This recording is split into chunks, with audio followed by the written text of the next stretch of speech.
Lutang na lutang ang ganda ng Miss Universe candidates nang rumampa sila sa vegan suot ang terno. Yan ang chika ni Lars Santiago. Maaga pa lang ay puno na ng tao ang magkabilang gilid ng Kalye Crisologo sa Vegan Ilocos Sur.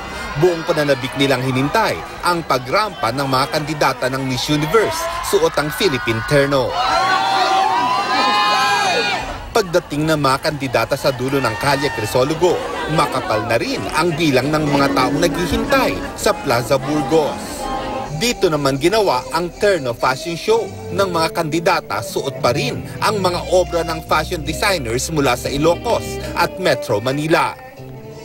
Rumampa sina Miss Belgium, Miss Brazil, Miss British Virgin Island, Miss Cayman Islands, Miss Czech Republic, Miss Great Britain, Miss Guatemala, Miss Malaysia, Miss Netherlands, Miss Nicaragua, Miss Sierra Leone, Miss Singapore, Miss Slovak Republic, Miss Thailand, Miss Uruguay, Miss USA, Miss Venezuela, Miss Vietnam, at ang pambato ng Pilipinas na si Maxine Medina. I feel so happy. It's a beautiful dress. I'm excited to use this. Labis naman ang tuwa at pasasalamat ni Miss Universe Organization President Paula Shugart sa mainit na pagtanggap ng mga Pilipino sa mga kandidata.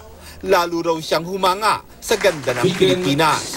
This has been my dream to have the pageant here. It's been 15 years. Pero tikom si Paula nang tanungin kung sino ang international artist na magtatanghal sa mismong coronation night at kung sino ang mga hurado. All the performers are going to be announced just prior to the show. Mula sa Vegan Ilocos Sur, Lars Santiago, updated sa Showbiz Happenings.